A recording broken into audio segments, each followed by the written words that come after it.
व्यंग का जन्म अपने समय की विद्रूपताओं के भीतर से उपजे असंतोष से होता है। दरअसल व्यंग एक माध्यम है जिसके द्वारा व्यंग्यकार जीवन की विसंगतियों, खोखलेपन और पाखंड को दुनिया के सामने उजागर करता है।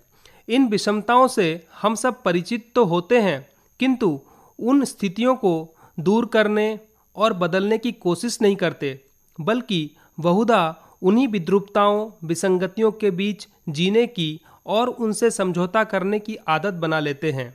सभी देशों में व्यंग्य साहित्य को एक तीखे औजार के रूप में जाना जाता है। साहित्य की यह विधा लेखकों को एक नई पहचान देती है। Mark Twain, George Bernard Shaw, Chekhov और भारतेंदु से लेकर परसाई तक अपनी व्यंग्य शक्ति के लिए मशहूर रहे हैं। जैसा कि व्यंग्य नाम से ही स्पष्ट है, इस विधा में सामाजिक विसंगतियों का चित्रण सीधे सीधे अर्थात अभिधा में ना होकर व्यंजना के माध्यम से होता है। इसलिए व्यंग्य में मारक क्षमता अधिक होती है। व्यंग्य अंग्रेजी के सटायर शब्द का हिंदी रूपांतर है और इस आधार पर किसी व्यक्ति या समाज की बुराई को सीधे शब्दों में ना कहकर तिरछे शब्दों में व्यक्त किया जाना ही व्यंग्य है। हिंदी साहित्य परंपरा में संत साहित्य से व्यंग्य का आरंभ माना जा सकता है। कबीर व्यंग्य के आदि प्रणेता हैं। उन्होंने मध्यकाल की सामाजिक विसंगतियों पर व्यंग्यपूर्ण शैली में प्रहार किया है। जाति भेद, हिंदू मुसलमानों के धर्म के आडंबर, गरीबी अमीरी, रूढ़िवादिता आदि पर कबीर के व्यंग्य बड़े मारक हैं। लेकिन उत्तर मध्यकालीन सामंती समाज कबीर आदि संतों के समाजबोध को समझ पाने में असफल रहा और पूरे रीतिकाल में व्यंग्य रचनाओं की उपस्थिति नगण्य रही। कबीर के बाद भारतेंदु ने सामाजिक विषमताओं के प्रति व्यंग्य को हथियार बनाया। अंग्रेजों के खिलाफ लिखते हुए वे कहते हैं, होए मनुष्य क्यों भये हम गुलाम बेभूप। अंधेर नगरी और मुकरियों में गुलाम भारत की विडंबनापूर्ण परिस्थितियों, अंग्रेजी साम्राज्यवाद और उनकी शोषक दृष्टि के प्रति आक्रोश देखा जा सकता है।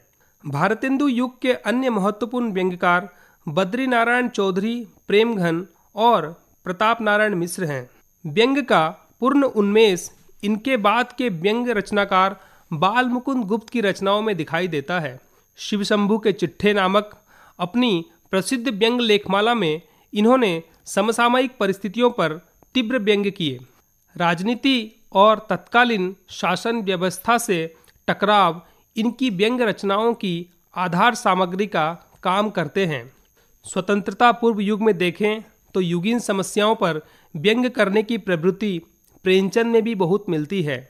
इन्होंने अपनी कहानियों और उपन्यासों में आम आदमी और कृषक वर्ग की दैनंदिन कठिनाइयों पर करारा व्यंग्य किया है।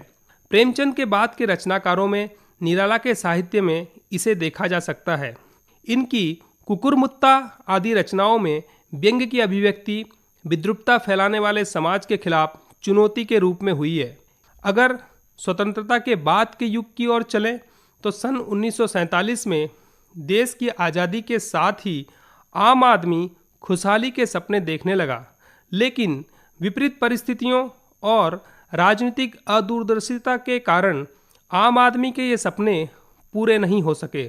स्वतंत्रता के बाद भारत में समाज, राजनीति, धर्म, शिक्षा आदि सभी क्षेत्रों में असंगतियां बढ़ी हैं। सामाजिक नैतिक मूल्यों का पतन हुआ। सत्य, सदाचरण, ईमानदारी और कर्तव्यनिष्ठा आदि शाश्वत मूल्यों के स्थान पर अनेक विसंगतियों ने ले लिया। ये विसंगतियां और जटिलताएं व्यंग्य के लिए आधार भूमि बनी। स्वातंत्रोत्तर हिंदी साहित्य में व्यंग्य का पर्याप्त सृजन हुआ है। निरंतर बढ़ती सामाजिक विषमताओं से विक्षुब्ध होकर करुणापूर्ण व्यंग्य लेखन की एक लंबी परंपरा मिलती है। हरिशंकर परसाई इस परंपरा के प्रतिनिधि रचनाकार हैं। परसाई की रचनाएं आज़ाद भारत का सृजनात्मक इतिहास कही जा सकती हैं। इन रचनाओं का वर्तमान भारत की यथार्थ स्थितियों के संदर्भ में आकलन किया जा सकता है।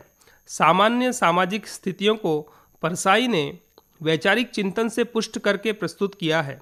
स्वतंत्र भारत के सकारात्मक और नकारात्मक सभी पहलुओं की हरिशंकर परसाई ने बखूबी पड़ताल की है। परसाई की रचनाओं में उस पीड़ित भारत की छटपटाहट को महसूस किया जा सकता है जो शोषकों के तिलिस्म में कैद है। शोषक इस तिलिस्म को बनाए रखने के लिए तरह तरह के छद्म करते हैं। परसाई की सृजनशील दृष्टि निम्न वर्गीय सामान्य आदमी से प्रारंभ होकर बहुराष्ट्रीय समस्याओं तक को अपने भीतर समेटती है। परसाई व्यंग के माध्यम से सृजन और संहार दोनों एक साथ करते हैं।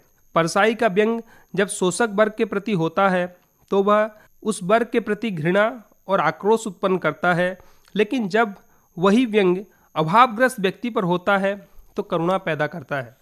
परसाई के व्यंग लेखन की भाषा सप्रयास नहीं है। उनका मानना है कि समाज में रहने के कारण वह हमें अनुभव देता है और विषयानुरूप नई भाषा सिखाता है। यही कारण है कि परसाई की भाषा उनके कथ्य का अनुसरण करती है। शरद जोशी भी परसाई की तरह एक अलग भाषाई तेवर के साथ व्यंग लेखन करते हैं। शिल्प की सजगता इनके व्यंग लेखन की विशेषता है। भाषा में वक्रता के द्वारा ये शब्दों और विशेषणों का विशिष्ट संयोजन करते हैं। श्रीलाल शुक्ल का नाम भी स्वतंत्रता के बाद व्यंग लेखन में बड़े सम्मान के साथ लिया जाता है। इनके उपन्यास राग दरबारी ने मोहभंग की स्थितियों के यथार्थ को सजीव रूप में प्रस्तुत करने का प्रयास किया है। रविंद्रनाथ त्यागी का लेखन आत्मव्यंग के कारण महत्वपूर्ण माना जाता है। इनके लेखन को हम हास्य और व्यंग का संयोजन कह सकते हैं। यह न सिर्फ पाठक को प्रफुल्लित करता है बल्कि उसे सोचने के लिए बाध्य भी करता है। सामाजिक मूल्यों के विघटन को केंद्र में रखकर समकालीन साहित्यिक परिदृश्य में व्यंग का लगातार सृजन हो रहा है। वर्तमान महत्वपूर्ण व्यंग लेखकों में नरेंद्र कोहली, प्रेम जन्मेजय, हरीश नवल, ज्ञान चतुर्वेदी, अशोक शुक्ल और शंकर पूर्णतांबेकर, गिरीश पंकज आदि का नाम लिया जा सकता है। नरेंद्र कोहली ने अपने व्यंगों में नए प्रयोगों पर विशेष ध्यान दिया है। इनके व्यंगों का असंगत शिल्प इन्हें अपने समकालीनों से विशिष्ट बनाता है। आज व्यंग को सामाजिक सतर्कता के हथियार के रूप में देखा जाता है। नए व्यंग्यकारों में आलोक पुराणिक, सुशील सिद्धार्थ, दीपक श्रीवास्तव, सुभाष चंद्र, अरुण अर्नब खरे, पिलकेंद्र अरोड़ा, रामकिशोर उपाध्याय, डॉक्टर स्नेहलता पाठक, ब्रजेश कानूनगो, पीयूष पांडे, निर्मल गुप्त, अशोक मिश्र, अलंकार रस्तोगी, के अस्थाना, देवेंद्र सिंह सिसोदिया, आरिफा एविस, मलय, शशिकांत सिंह शशि, अशोक गौतम आदि प्रमुख हैं। हिंदी व्यंग लेखन की परंपरा के उच्च स्तर पर हरिशंकर परसाई और शरद जोशी के बाद श्रीलाल शुक्ल का नाम आता है। हिंदी व्यंग की चर्चा अधूरी रह जाएगी यदि श्रीलाल शुक्ल के अत्यंत लोकप्रिय उपन्यास राग दरबारी की कुछ बात न की जाए। अतः आज हम उनकी कालजयी रचना राग दरबारी पर कुछ प्रकाश डालेंगे। राग दरबारी एक ऐसा उपन्यास है जो गांव की कथा के माध्यम से आधुनिक भारतीय जीवन की मूल्यहीनता को सहजता और निर्ममता से अनावृत करता है। शुरू से आखिर तक इतने निसंग और सौदेश्य व्यंग के साथ लिखा गया हिंदी का शायद यह पहला बृहद उपन्यास है। फिर भी राग दरबारी व्यंग कथा नहीं है। इसका संबंध एक बड़े नगर से कुछ दूर बसे हुए गांव की जिंदगी से है, जो वर्षों की प्रगति और विकास के नारों के बावजूद निहित स्वार्थों और अनेक अवांछनीय तत्वों के सामने घिसट सी रही है। यह उसी जिंदगी का दस्तावेज है। सन 1968 में राग दरबारी का प्रकाशन एक महत्वपूर्ण साहित्यिक घटना थी। 1970 में इसे साहित्य अकादमी पुरस्कार से सम्मानित किया गया और 1986 में एक दूरदर्शन धारावाहिक के रूप में इसे लाखों दर्शकों की सराहना प्राप्त हुई। वस्तुतः राग दरबारी हिंदी के कुछ कालजयी उपन्यासों में एक है। इसका एक अंश इस प्रकार है जिसे सुनकर श्रोता इस कृति में यथार्थ के धरातल पर व्यंग्य की कसौटी को परख पाएंगे। घर घरा कर ट्रक चला, शहर की टेढ़ी मेढ़ी लपेट से फुर्सत पाकर कुछ दूर आगे साफ और वीरान सड़क आ गई। यहाँ ड्राइवर ने पहली बार टॉप गियर का प्रयोग किया, पर वह फिसल फिसल कर न्यूट्रल में गिरने लगा। हर 100 गज के बाद गियर फिसल जाता और एक्सीलेटर दबे होने के कारण ट्रक की घरघराहट बढ़ जाती और रफ्तार धीमी हो जाती। रंगनाथ ने कहा, ड्राइवर साहब, तुम्हारा गियर तो बिल्कुल अपने देश की हुकूमत जैसा है। ड्राइवर ने मुस्कुराकर वह प्रशंसा पत्र ग्रहण किया। रंगनाथ ने अपनी बात साफ करने की कोशिश की और कहा, उसे चाहे जितनी बार टॉप गियर में डालो, 2 गज चलते ही फिसल जाती है और लौटकर अपने खांचे में आ जाती है। ड्राइवर हंसा और बोला, ऊंची बात कर दी श्रीमान जी। इस बार उसने गियर को टॉप में डालकर अपनी टांग लगभग 90 अंश के कोण पर उठाई और गियर को जांग के नीचे दबा दिया। रंगनाथ ने कहना चाहा कि हुकूमत को चलाने का भी यही नुस्खा है, पर यह सोचकर कि बात जरा और ऊंची हो जाएगी, वह चुप बैठा रहा। उधर ड्राइवर ने अपनी जांग गियर से हटाकर यथास्थान वापस पहुंचा दी थी। गियर पर उसने एक लंबी लकड़ी लगा दी और उसका एक सिरा पैनल के नीचे ठोंक दिया। ट्रक तेजी से चलता रहा। उसे देखते ही साइकिल सवार, पैदल, इक्के सभी सवारियां कई फरलांग पहले से ही खौफ के मारे सड़क से नीचे चली जाती।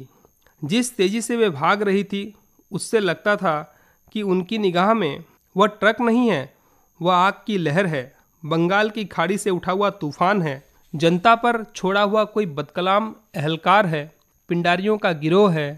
रंगनाथ ने सोचा, उसे पहले ही ऐलान कर देना था कि अपने अपने जानवर और बच्चे सभी घरों में बंद कर लो, शहर से अभी अभी एक ट्रक छूटा है।